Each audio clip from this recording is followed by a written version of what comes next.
certain season of our life, we are accustomed to consider every spot as the possible site of a house. I have thus surveyed the country on every side, within a dozen miles of where I live. In imagination, I bought all of the farms in succession. How to be bought, and I knew their price. This experience entitled me to be regarded as a sort of real estate broker by my friends. Wherever I sat, there I might live. And the landscape radiated from me accordingly. I discovered many a site for a house. not likely to be soon as true. Which some might have thought us too far from the village. Oh, come on. What? To my eyes.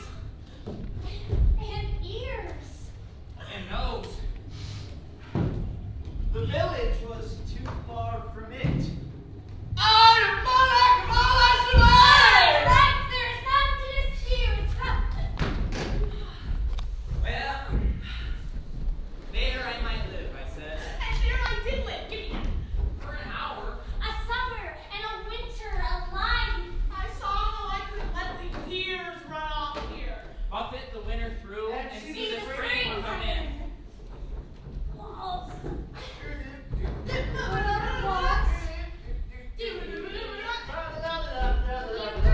Roof. Hammers. Hammers incoming. One hammer. Another hammer. Nice. Hammer it. Hammer it. Hold steady. Here we go. It's real sturdy. All right, The then. back door. A door. Door. So it's just like a door. Hammer. Hammer. Fingers. Fingers. Hammer. Mounting. Roof. Oh, careful. I'm helping. Hammer. Hammer me, baby. Oh. That's the house right there. The thick wood is not just at our door. Or the pond. But someone is always clearing. Familiar and worn by us, appropriated and fenced in some way. And reclaimed from nature. This was an Aryan, unplastered cabin. Fit to entertain a traveling god. And where it got us might trail her garments. The winds which passed over my dwelling were such a sweep over the ridges of mountains, bearing the broken strains or celestial parts only of that terrestrial music. The morning wind forever blows. The poem of creation is uninterrupted. Olympus is but the outside of the earth. Everywhere. Ah, now. While the view from my door was still more contracted, I did not feel crowded or confined in the least. There was Pasture enough for my imagination. Such was my abode, for I found myself Suddenly neighbor to the birds. Not by having imprisoned one, but by having caged myself in them.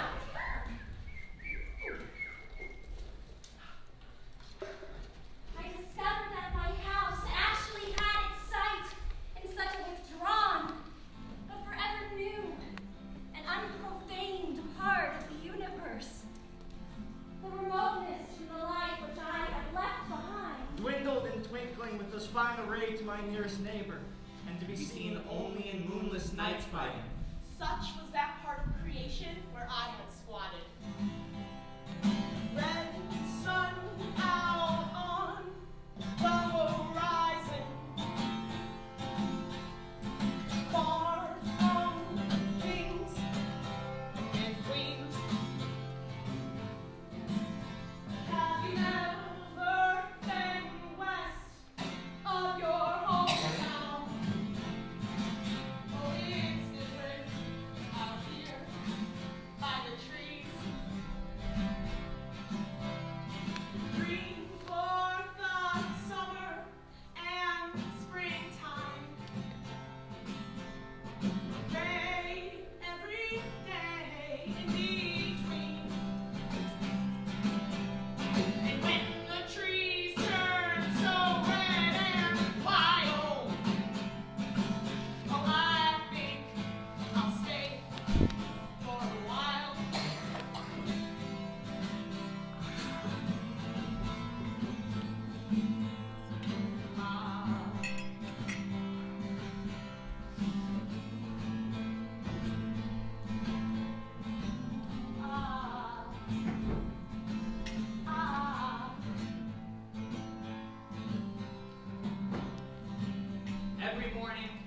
cheerful invitation to make my life of equal simplicity and, may I say, innocence with nature herself.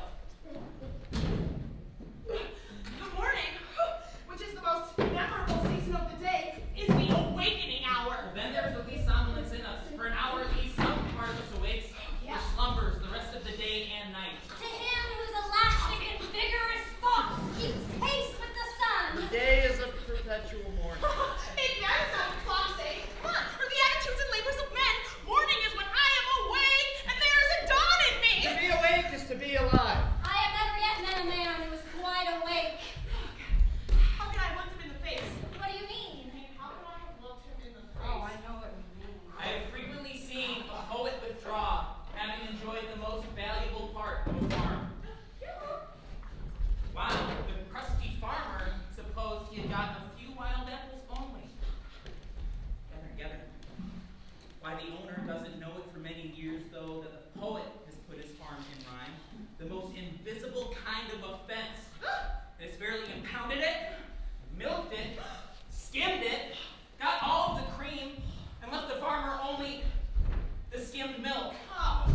Children who play life discern its laws and relations more clearly than adults who fail to live it worthily but think that they are wiser, ruled by experience, that is, by failure. Let Spend one day as deliberately as nature, not being thrown off the track by every nutshell and mosquito's wing that falls on the rails. Let us Rise early and fast. Wake up. Gently and without perturbation. Let Company come and let company go. Let the bells ring. and the children cry and laugh and sing, determined to make a day of it. Why should we knock under and go with the stream? Let us! Let Not us. be upset and overwhelmed in that terrible and rapid whirlpool called a dinner, situated in the brilliant shallows.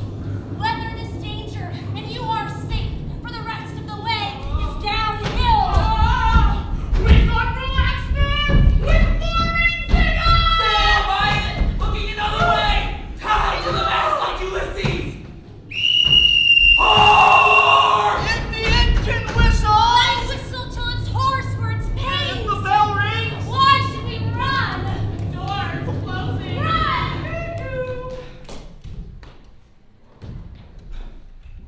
We will consider what kind of music they are like.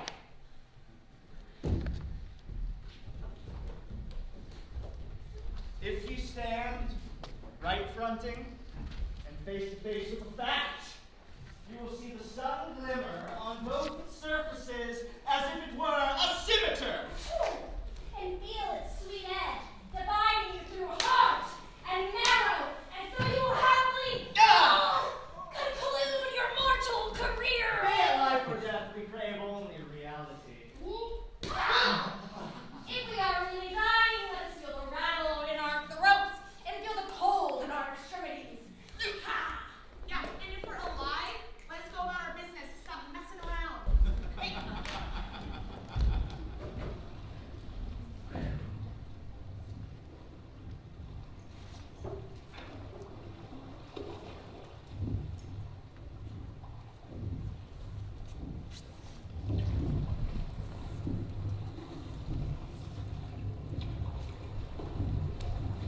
Time. This is the stream I go fishing in. I drink at it. And while I drink, I see the sandy bottom and detect just how shallow it is. Its thin current slides away, funny tiny remains. I drink deeper. Whoa. Fish in the sky. Bottoms pebbly with stars. I can't count. 1, 2, 3. I know not the first letter of the alphabet. I've always been regretting that I was not as wise the day I was born. The intellect is a cleaver. It discerns and rifts its way into the secret of things. I do not wish to be more busy with my hands than is necessary. Well, my head is my hands and feet, and I feel all my best faculties concentrated in it. My instinct tells me that my head is an organ for burrowing, as some creatures use their snout and forepaws, and with it I would mine and burrow my way through these hills.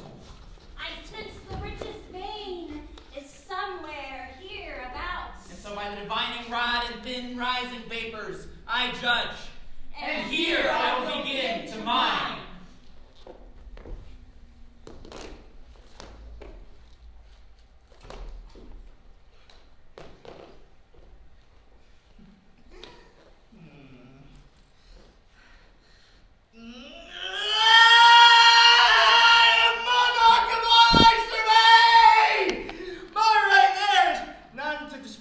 From the center all around to the sea, I am lord of the fowl and the brutes. But while we are confined to books, Those are the most select and classic. And read only particular written languages. which are themselves with dialects and provincial.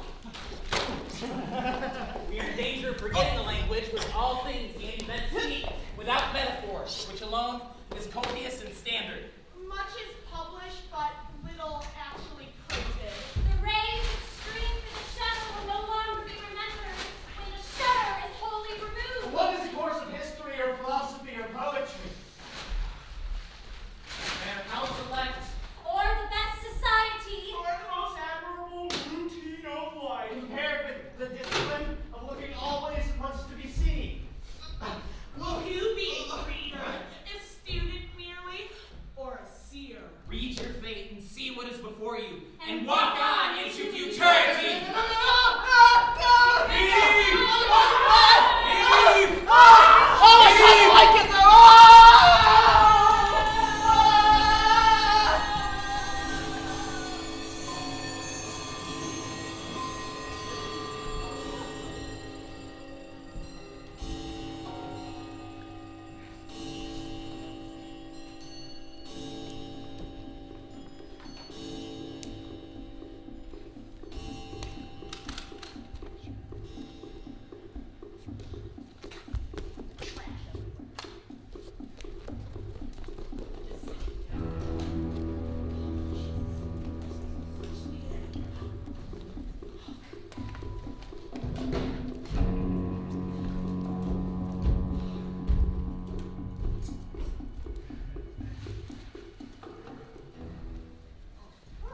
I could often tell that visitors had called in my absence, either by the bended twig of grass or by the imprint of their shoes.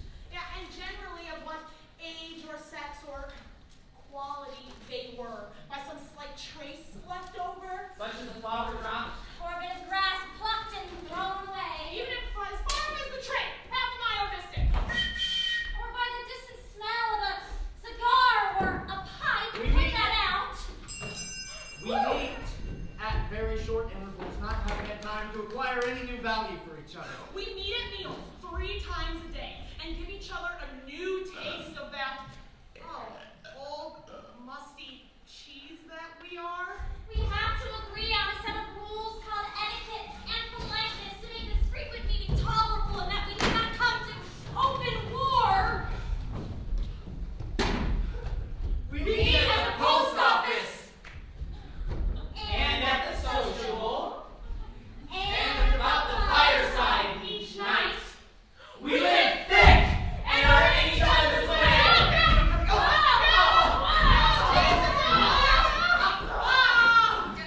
And I think that we thus lose some respect for one another.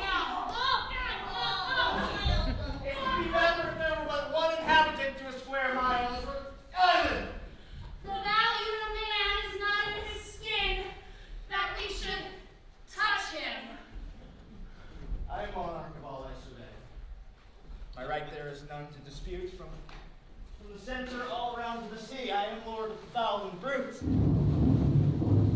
Oh! Solitude! I know not the charms that sages have seen in thy face. Better dwell in the midst of alarms than reign in this horrible place. I am out of humanity's reach. I must finish my journey alone, never hear the sweet music of speech. I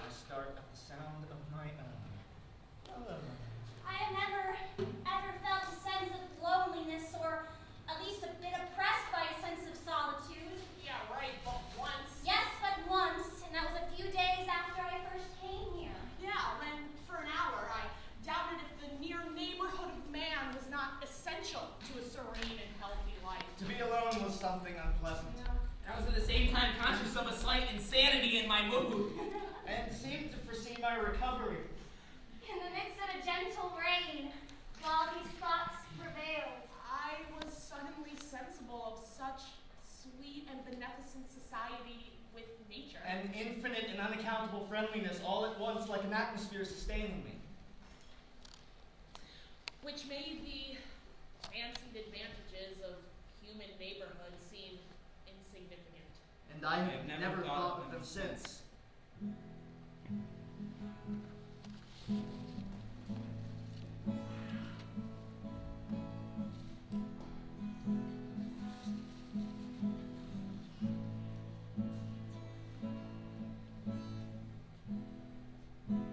across the evening sky, all the birds are leaving.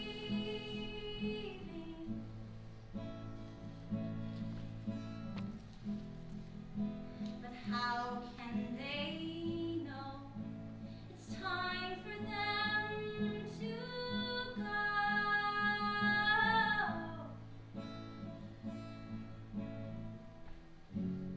Before the winter fire, I will still be dreaming.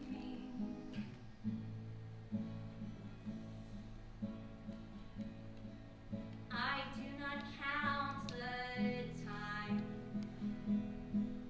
for who knows where the time goes, and who knows where the time goes.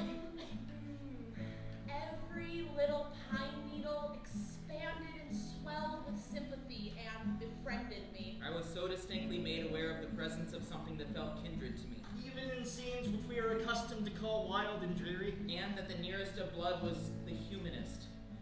that I thought no place could ever be strange to me again.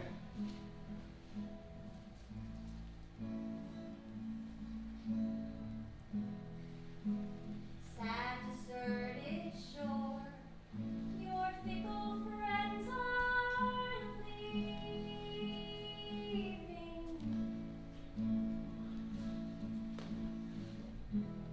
Ah, but then you know it's time for them to go.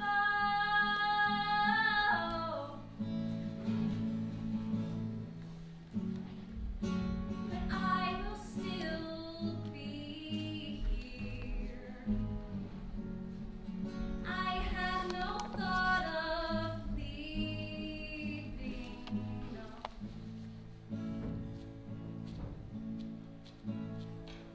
I have no thought of time. For who knows where the time goes, and who knows where the time goes. I came to the woods because I wished to live deliberately. To front only the essential facts of life. And see if I could learn what it had to teach. And not when I came to die. Discover that I had not lived. I did not want to live what was not life.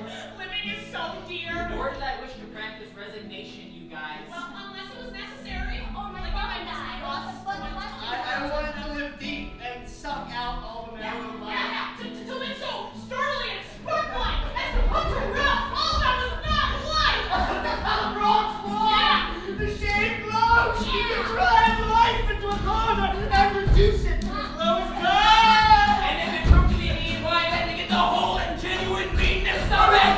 Publish its meanness to the world. Oh! Or if it were sublime. Yeah, like What's that?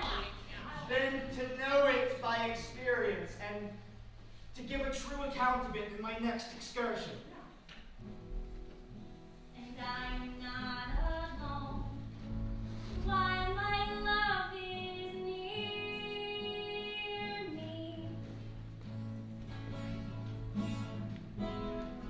And I know it will be so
the wood to Vulcan!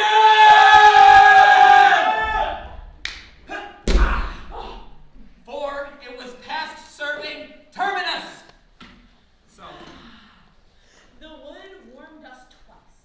The first when you chopped it. The second as it burned in the hearth. It is so much pleasanter and wholesome to be warmed by the sun while you can be than by an artificial fire.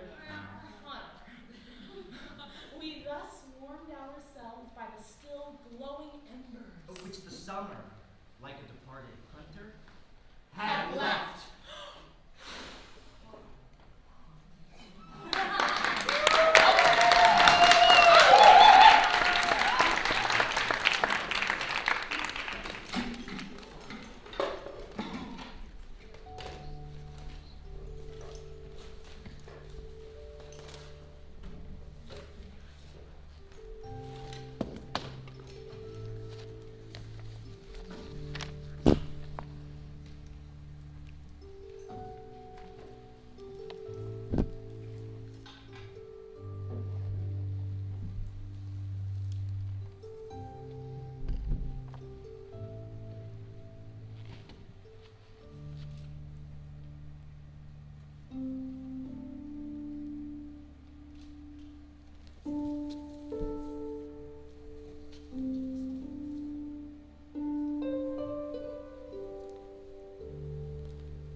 When the walls fall, hear the sounds of trouble, like distant gunshots, waiting for the eye of the storm in the side.